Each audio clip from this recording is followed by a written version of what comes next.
Hello and welcome back to Reading Past Midnight.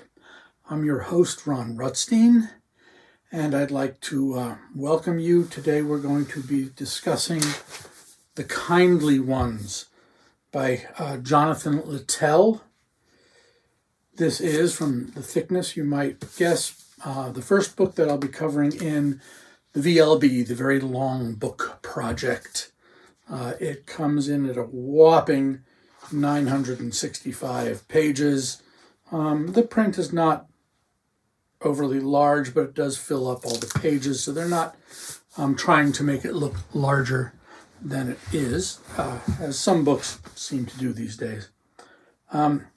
This is also the next one in our Genocide reading project, as this takes place during World War II, and it is the story of a perpetrator.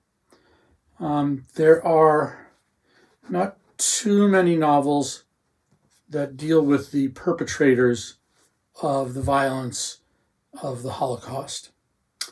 And this one by Mr. Littell is brilliant. He does not try and create a character out of the big historical figures whom we all know. He's more interested in creating a character of one of the people who is caught up in it, but fits into it. This is the story of Maximilien Aue, spelled A-U-E. And Maximilien Aue does not set out to be a mass murderer. He does not set out to be a great soldier in the Great War. He is basically a consummate bureaucrat who gets pushed into more and more, but who kind of goes along with it. It's in his personality that this is okay. He's a member of the Nazi Party, and he's going to go along with it. It all starts out very slowly towards the beginning of the war. Aue is a homosexual, and he is picked up in a sweep of homosexuals in an area of a park where they meet to have sex. And he is picked up and imprisoned, and a fellow officer sees him and basically frees him and says, you're not really one of these guys. Come on over here. You're okay. And befriends him and becomes his mentor. One works his way up the party structure. He brings Maximilian along with him. Their paths diverge. And then at the end, they come back together, meeting periodically during the course of the war. I'm going to read you the opening lines of the novel. "Oh, my human brothers, let me tell you how it happened. I'm not your brother," you'll retort, "and I don't want to know." And it certainly is true that this is a bleak story, but an edifying one too. A real morality play, I assure you. You might find it a bit long. A lot of things happened after all. But perhaps you're not in too much of a hurry. With a little luck, you'll have some time to spare. And also, this concerns you. You'll see that this concerns you. Don't think that I'm trying to convince you of anything. After all, your opinions are your own business. If after all these years I've made up my mind to write, it's to set the record straight for myself, not for you.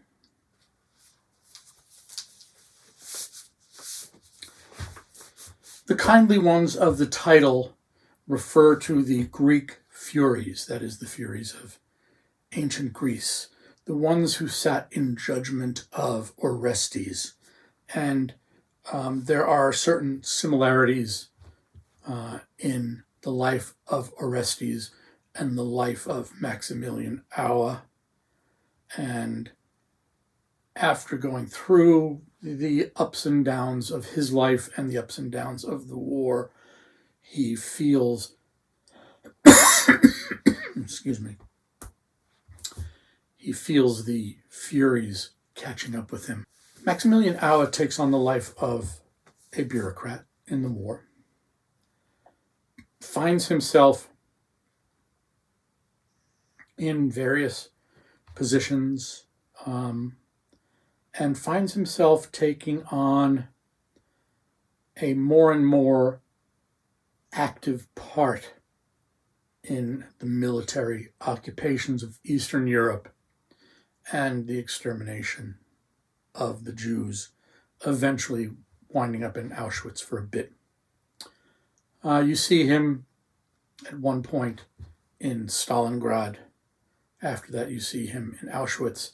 And you do get to meet all of the famous characters that we come to read about in the histories. And he gives you a little bit different take on the characters, because in the novel, we see them how Aue sees them, as other bureaucrats doing their job as they see them. So they see themselves fulfilling a mission in this grand, grotesque scheme. And they have normalized this behavior.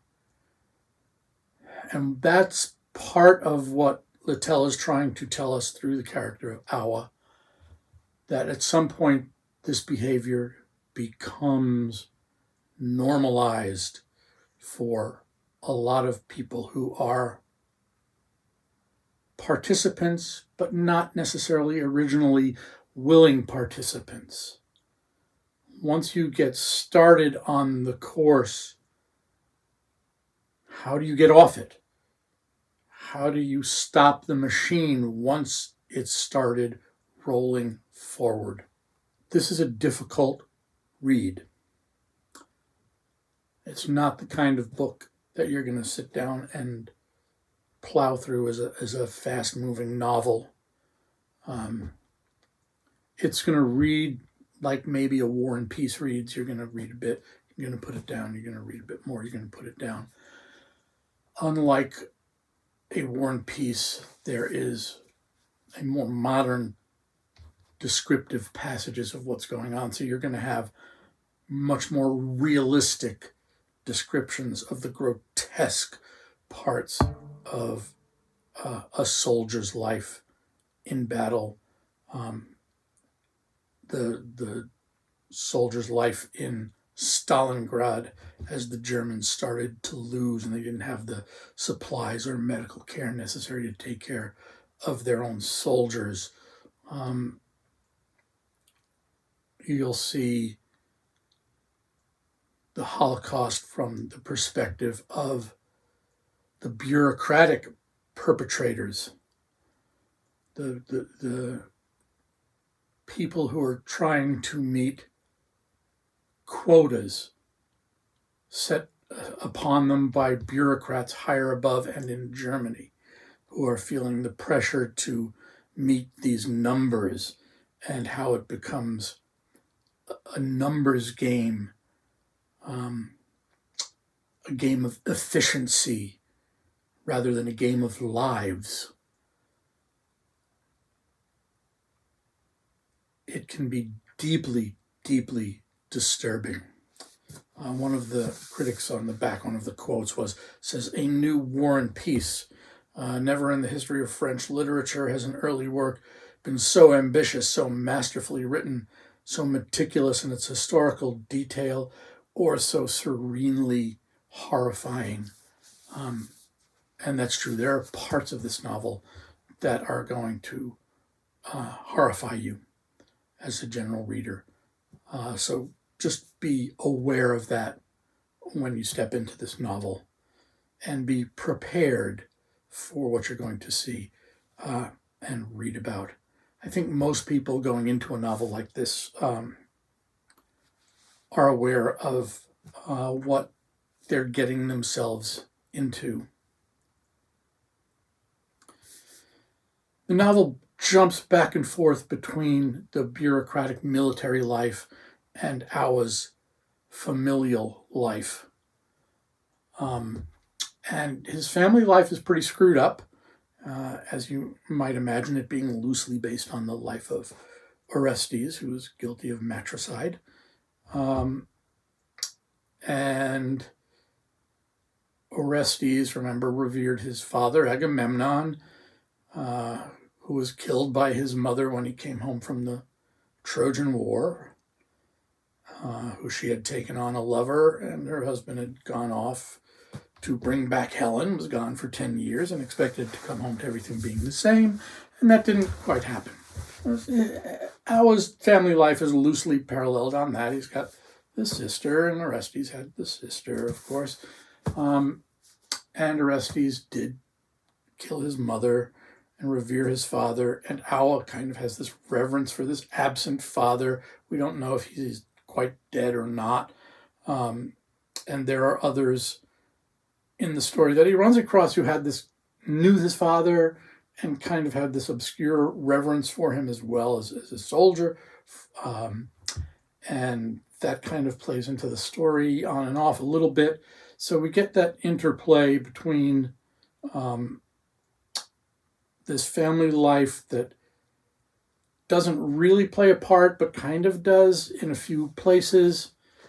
And maybe I'm missing something here. Maybe there's more to it than that, or there's supposed to be more to it. I just started rereading the Orestes plays with a class, so I'm kind of interested to see how I reinterpret it, having recently reread The Kindly Ones for the second time. And I'll be kind of curious to see how it all plays together. Maybe I'll do a video on the Orestia and bring that in to the reading of The Kindly Ones. Note on Jonathan Littell. He's got another book here called The Syrian Notebooks. The Inside the Homs Uprising. Homs is a city in Syria, and this is written during 2011-2012, during the Homs Uprising, the ongoing Syrian civil war. He is a reporter, and he manages to get himself snuck into Syria, and he witnesses the bombings and the atrocities that take place there, that Syria did to its own population.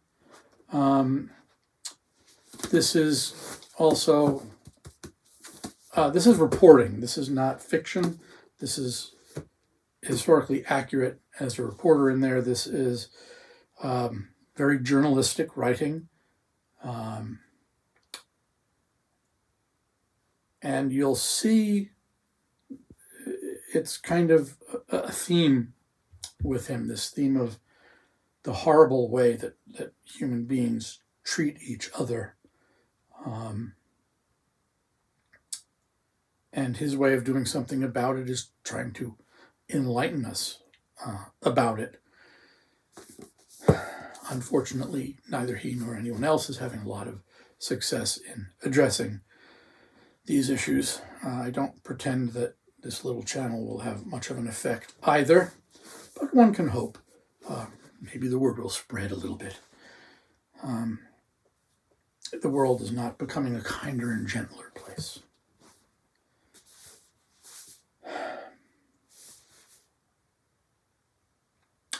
My wife accuses me of buying books by the pound, and I actually remember I bought this at Oblong Books in upstate New York, Millerton, New York. And we were there, and this was in the new releases.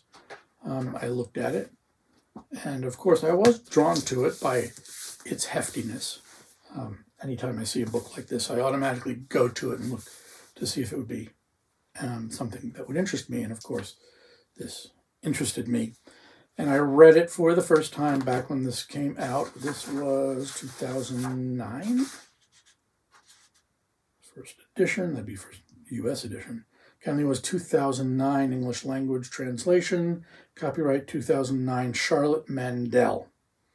So I read this in 2009, and I reread this year.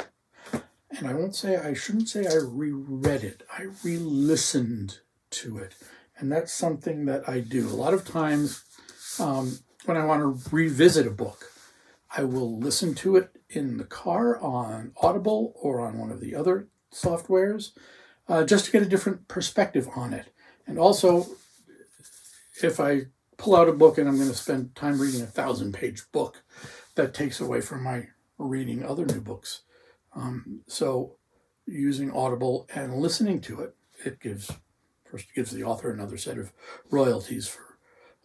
So I purchased the book twice in 2 different formats. But listening to a book gives you a slightly altered perspective than reading it. When you're reading it, you kind of take on the narrator's voice in your head. And when you're listening to it, you're hearing the narrator outside of yourself. It's slightly different. And I intend to get more in depth into that in a longer discussion of paper versus tablet versus audio at some point in the future. I'm going to wind it up there. The Kindly Ones. I would not classify this as one of the greatest novels ever written. Is it up there with War and Peace? It's getting there. If you like War and Peace, this is the kind of book you like. Get it, read it. You will enjoy is not quite the right word. You will be engrossed by it. You will find it of literary value. You will find it of historical value and hopefully of personal value. The questions that it raises are different from the questions that are raised by, say, a novel that focus on the victim, like, say, maybe a novel by Elie Wiesel or something of that nature. The moral ambiguities there are much clearer than moral ambiguities here, as Aue forces us to ask, what would you do in this situation? Because he was not setting out to intend to do. He was not setting out to do what he ended up doing. He got caught up with it and just went along, and then found himself willing to do probably a lot more than he would have expected himself willing to do when he first set out. Aue forces us to face the possibility that we don't know what we would do until we're faced with the situation, till we find ourselves really questioning what we would do if push comes to shove. Would we recognize what we're getting ourselves into? Or would we obfuscate it in our own minds as we move to go along with what is clearly harming other people?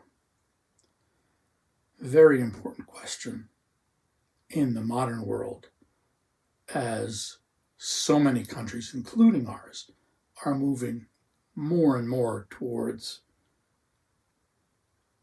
a fascist type of thinking. Very dangerous possibilities. And where they go, where they end, we don't know. We may not even live long enough to see the end of it. Certainly someone my age might not. I'm, 64. and it may take years and years to play out, or it may burn out in a flash. We never know. Thank you again. Please hit like and subscribe if you enjoyed this video. Trying to build the channel. Obviously, if you've visited a few times, you've seen I've been posting more videos. It's important to me as I try and build the channel. I'm going to be retiring in a few years, at which point I intend to put a lot of energy into the channel and maybe make it a retirement job. I certainly have a lot of books to read, and that's what I always intended my retirement job to be, reading books. And this is a way for me to kind of continue as a teacher, which I've dedicated a lot of my life to, and as kind of a way of sharing. Please let me know in the comments if you like this kind of content. If you don't, if you're looking for something else, let me know. Let me know the type of literature you'd like to see. Obviously, I tend to lean towards heavier rather than lighter works of fiction. As I go on, I will be delving into nonfiction as well, because reading all types of literature is important, and nonfiction is as enjoyable as fiction. Again, thank you very much. Please hit like and subscribe. This is Ron Ruthstein for Reading Past Midnight. Stay up and read.